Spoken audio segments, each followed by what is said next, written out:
All right, so we're diving into quantum Boltzmann machines today. Right. And wow. QBMs. QBMs, you've sent over some really fascinating research, especially this essay from Jurgo Schneppat. Clearly you want to get deep on this, so. Yeah, QBMs are really a fascinating topic. Yeah. Really cutting edge. It really is. We're talking about potentially revolutionary tech here. Yeah, it really is a fascinating convergence of quantum mechanics and machine learning, as Schneppat points out. Yeah. It's essentially about teaching a computer to think in probabilities, but with the added power of quantum mechanics. Okay, so we know regular computers use bits.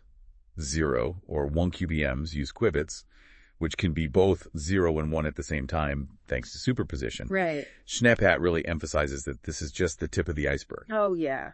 But how does the Boltzmann part fit in? What's the link between quantum mechanics and these statistical machines? Well, let's start with classical Boltzmann machines. Go ahead. Imagine a neural network trying to find hidden patterns in complex data. They're inherently probabilistic, and their roots go back to the physicist Ludwig Boltzmann, who really pioneered our understanding of how systems with many interacting parts behave. So QBMs take that concept and give it a quantum upgrade. Exactly. Schneppat is very clear about this being an evolution. Okay. QBMs inject these classical Boltzmann machines with quantum mechanics. Yeah. And it's not just about superposition, though. That's key. Right. Schneppat highlights entanglement, where qubits become linked and their fates intertwined. Oh, wow. This allows them to explore possibilities much faster than classical computers and potentially find optimal solutions for incredibly complex problems. Schneppat doesn't just stay theoretical, though. No. He brings up some really compelling real-world applications for QBMs. So let's dive into those. What are some of the problems where QBMs could be game changers? Schneppat highlights a few key areas. Okay. One that always gets attention is logistics. Yeah. Think of the classic traveling salesman problem. Okay.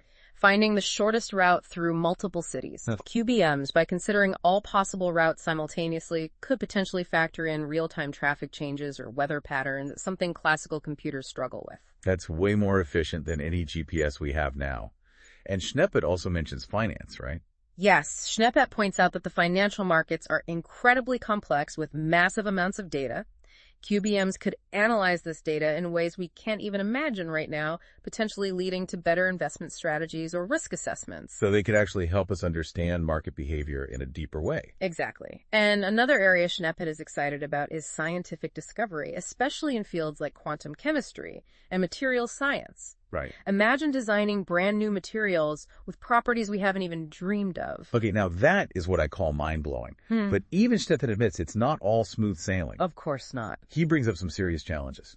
Absolutely. Decoherence is a major hurdle. Okay. Essentially, the quantum states of the qubits can get messed up by interference from the environment. It's like trying to perform a delicate quantum dance on a shaky stage. So you need to isolate the qubits from any disturbances. Yes, and that's a massive engineering challenge. Another issue Schneppat highlights is the immense computing power required. Right. Even for relatively small problems, QBMs demand processing capabilities that are currently very difficult to achieve. So we need a massive leap in computing power just to make QBMs practical. Exactly. But despite these challenges, Schneppat remains optimistic about the future of QBMs. Well, his enthusiasm is definitely contagious. But where does he see the biggest breakthroughs happening? One area Schneppat is particularly excited about is the development of hybrid quantum classical algorithms. Oh, interesting. This means regular computers would work alongside quantum computers, each doing what they do best. It's like a tag team match, combining the strengths of both approaches. So are we talking about regular computers working alongside the quantum ones? Yeah. How does that collaboration actually happen? That's a great question. Think of it like this. The classical computer can handle the parts of a problem that don't require quantum weirdness, while the quantum computer tackles the parts where superposition and entanglement really shine. They work together in a coordinated way. Ah, so it's about leveraging the strengths of each type of computing. And Schneppat also mentions new quantum algorithms specifically designed for QBMs. Right. It's not just about adapting old algorithms, it's about developing entirely new approaches that take advantage of the unique capabilities of QBMs. It feels like we're at the very beginning of something huge. I think so. Almost like the early days of the internet. It's a good comparison. We're seeing the foundations being laid for a technology that could have as profound an impact as the internet, or even greater. Okay, let's shift gears a bit. We've talked about the potential upsides, but let's get more concrete Schneppat hints at a few timelines. Yeah. But what are some specific examples of how QBMs could be used, say, in the next 5 to 10 years? Where could the most immediate impact be? One area that I find particularly exciting and one that Schneepat touches upon is drug discovery. Okay. Imagine using QBMs to simulate the interactions of molecules at a quantum level, speeding up the process of finding new drug candidates. Instead of years of trial and error in a lab, we could use QBMs to do the heavy lifting. Exactly. They can help us sift through vast numbers of potential drug molecules and identify the most promising candidates, significantly reducing the time and cost of drug development. And it's not limited to drug discovery. Schneepat also brings up materials. Science. Imagine designing new materials with properties that are currently impossible to achieve. Right. Think of lighter, stronger materials for aerospace or more efficient solar panels for renewable energy. That raises the question of feasibility. Yeah. Schneepat himself mentions timelines. Are we talking years, decades, or is this still very theoretical? It's a complex question, and Schneepat doesn't shy away from that. While some applications might be years away, others might be further out. But the progress we're seeing is incredibly encouraging. All right, that's a good point. We need to be realistic about the timeline, but the potential is undeniable. Yeah, absolutely. We're talking about a technology that could fundamentally change how we solve problems, from developing new drugs to understanding the universe, and Schneepat's essay captures that excitement perfectly. Okay, we've covered a lot of ground. We talked about the basics of QBMs, their potential applications, and the challenges that lie ahead. And we've only just scratched the surface. There's so much more to explore. Indeed. And we'll do just that in the next part of our deep dive. We'll delve deeper into some of the specific challenges Schneepat highlights, especially that pesky decoherence, and explore what researchers are doing to overcome those hurdles. So stay tuned, folks. The quantum adventure continues. So picking up where we left off, it's fascinating how Jirgo Schneepat doesn't shy away from the complexity of QBMs. Yeah. He dives into topics like quantum annealing, which even I find a bit mind-bending. Right. He mentions it almost casually. Yeah. But I have to admit, I wasn't entirely sure what he was talking about. Oh, sure. Can you give us a quick breakdown of quantum annealing and how it fits into the world of QBMs? Of course, it's a good example of how QBMs can tackle optimization problems like the traveling salesman problem we discussed earlier. Right. Imagine a landscape with many valleys and you're trying to find the lowest point. Okay. Classical computers have to search one valley at a time, while QBMs using quantum annealing can explore all valleys simultaneously. Wow. Like a quantum superfluid spreading out. So it's like they can take shortcuts through this quantum landscape. In a way, yes, they exploit the quantum tunneling effect, which allows them to essentially tunnel through barriers that would block a classical computer. It's one of the reasons why QBMs are so promising for solving optimization problems that are currently intractable for classical computers. Okay, that makes sense. Schneepat also emphasizes the connection between quantum annealing and the concept of energy minimization. Exactly. In a QBM, you're essentially trying to find the lowest energy state of the system, which corresponds to the optimal solution to your problem. Quantum annealing helps you navigate this energy landscape in a much more efficient way than classical algorithms. It's like finding the most stable configuration, the one where everything settles into place perfectly. Precisely, and Schneepat does a great job of explaining how this seemingly abstract concept has very real-world implications. Okay, so we've got quantum annealing, helping QBMs find optimal solutions. Yeah. But let's go back to the challenges we touched on decoherence earlier. It sounds like this is the big bad wolf of the quantum computing world. It's definitely a major hurdle, and Schneepat acknowledges that, remember, decoherence is when those delicate quantum states of the qubits get disrupted by the environment. It's like a whisper of noise that throws off the entire quantum symphony. So it's not just about building powerful quantum computers, it's about protecting them from any kind of interference. Exactly, and that's where the engineering challenges get really intense. Think of it like this. We're trying to maintain the coherence of these quantum states, which is like trying to balance a spinning top on a vibrating table. That sounds nearly impossible. What are researchers doing to combat this decoherence problem? It's a multifaceted effort. One approach Schneepat mentions is to develop more robust qubits that are less sensitive to environmental noise. Another is to develop error correction codes that can detect and correct errors caused by decoherence.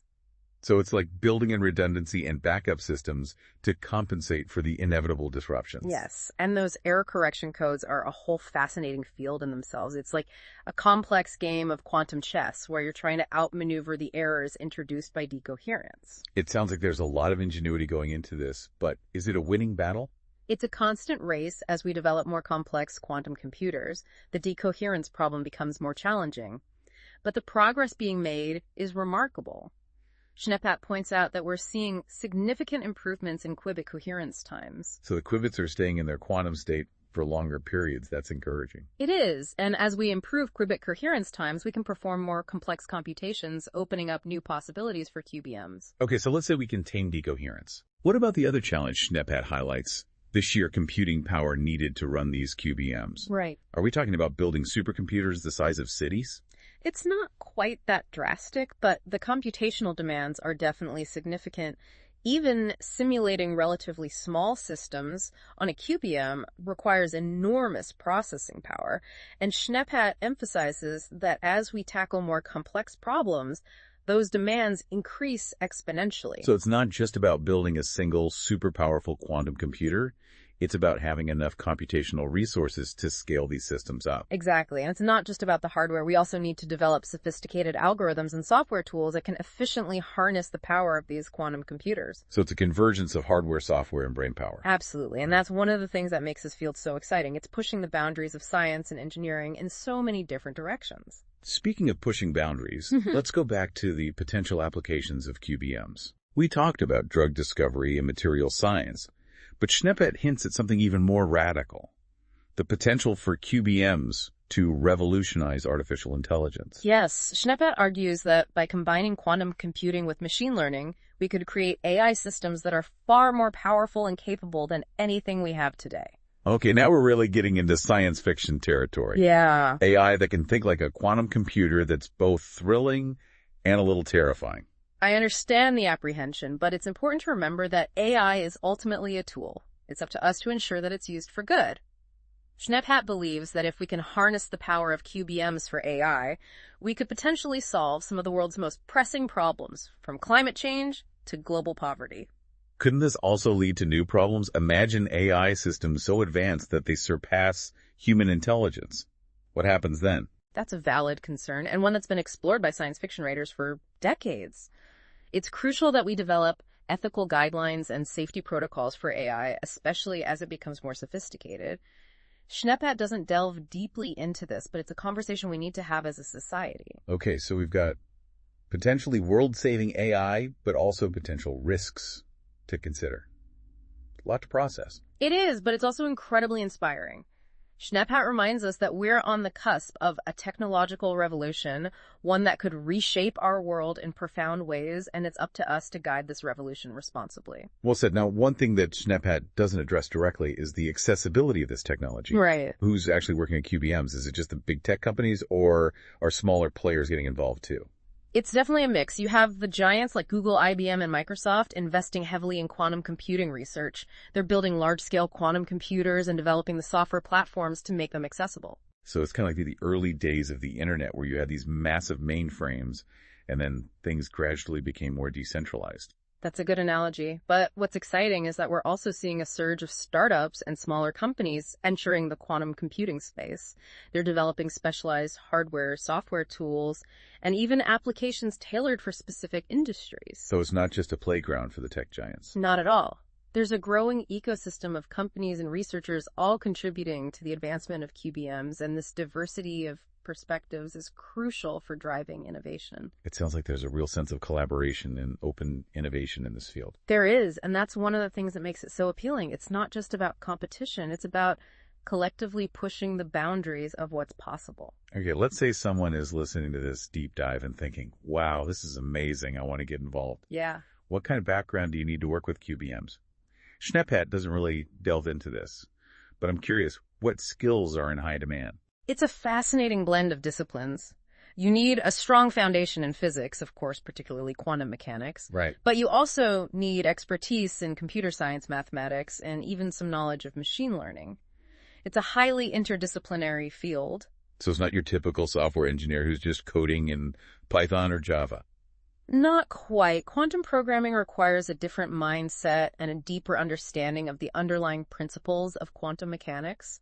But the good news is that there are more and more educational resources available to help people develop the skills needed to work with QBMs. So even if you don't have a PhD in physics, you can still get involved in this field. Absolutely. There are many entry points, and the demand for quantum computing professionals is only going to grow in the coming years. Okay. That's good to know. We've talked a lot about the potential benefits of QBMs, but let's not shy away from the potential downsides. Yeah. Schneppat touches on some ethical I considerations. know. But are there any other risks or concerns we should be aware of? One concern that Schneppat alludes to is the potential for disruption. As QBMs become more powerful, they could upend entire industries from pharmaceuticals to finance. This could lead to job displacement and economic upheaval. So it's not just about making things faster or better, it's about fundamentally changing the way we do things. Precisely. And that's why it's so important to have these conversations. Now we need to anticipate the potential societal impacts of QBMs and develop strategies to mitigate any negative consequences. Sounds like a weighty responsibility. It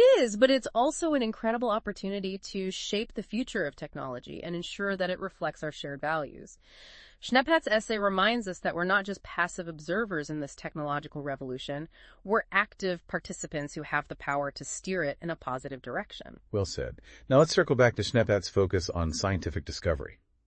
He seems particularly excited about the potential of QBMs to revolutionize fields like drug discovery and materials.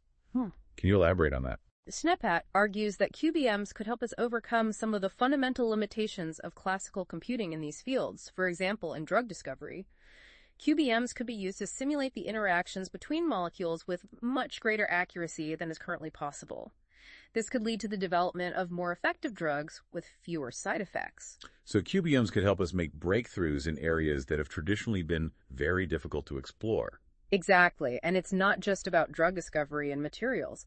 Schneppat QBMs could help us design new materials with specific properties such as superconductivity or high tensile strength. It's like having a quantum toolbox that allows us to manipulate matter at the atomic level. That's a great analogy, and Schneppat envisions a future where this quantum toolbox revolutionizes how we design everything from lighter, stronger airplanes to more efficient solar panels. Okay, I'm officially blown away. This is starting to sound like something out of a science fiction novel. I know it's amazing to think about the possibilities that QBMs could unlock, but as Schneppat reminds us, it's important to temper our enthusiasm with a dose of realism.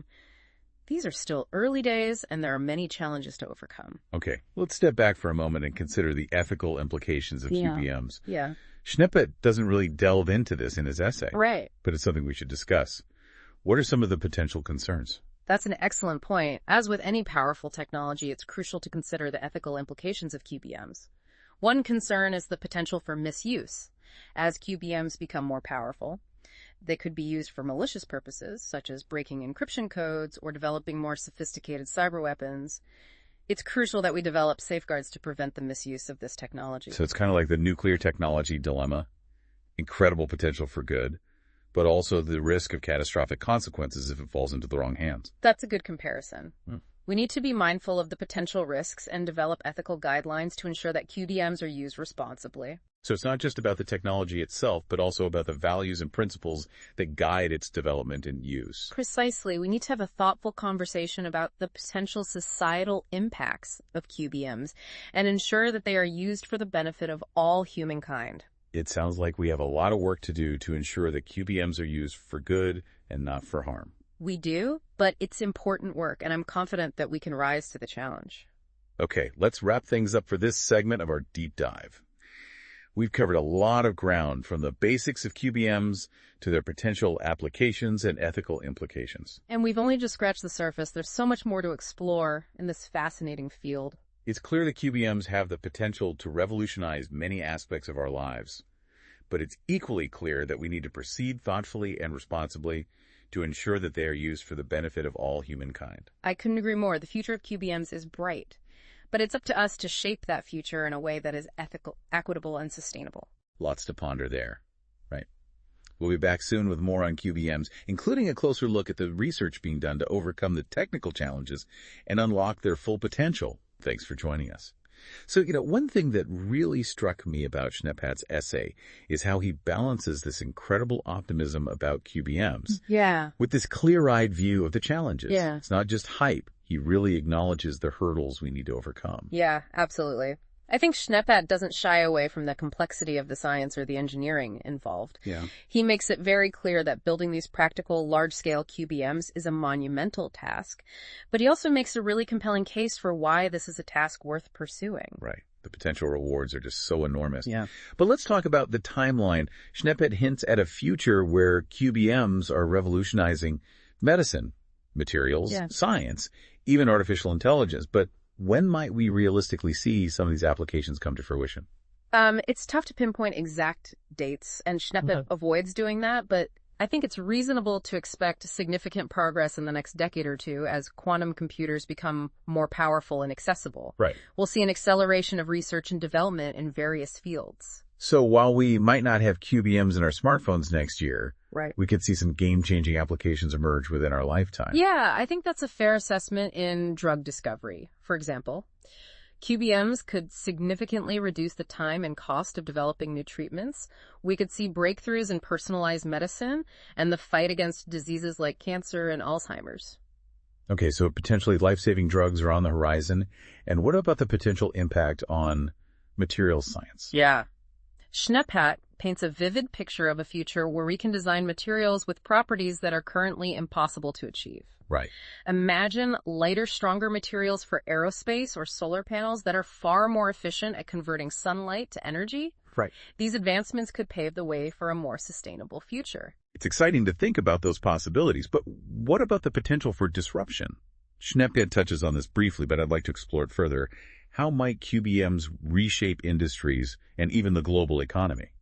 Yeah, it's inevitable that some industries will be disrupted just as the internet revolutionized communication and commerce. Right. QBMs have the potential to fundamentally change how we approach problems in fields like finance, logistics, even national security. Those who adapt quickly will thrive, while others may struggle to keep up. So we could see a shift in global power dynamics as countries and companies race to develop and deploy this technology. It's certainly a possibility. The nations and organizations that are at the forefront of quantum computing research will have a significant advantage in the years to come. This could create new economic opportunities, but also potentially exacerbate existing inequalities. It's something we need to be mindful of. It sounds like we need to start thinking about the geopolitical implications of QBMs now, not just the technological ones. Absolutely. We need to have conversations about how we can ensure that the benefits of this technology are shared broadly and that we avoid a scenario where a select few control this powerful tool. It's not just about scientific progress. It's about shaping a future that benefits all of humanity. Well said. Okay, as we wrap up this deep dive into Schneppet's insights on quantum Boltzmann machines, I'm left with a sense of awe and a healthy dose of caution.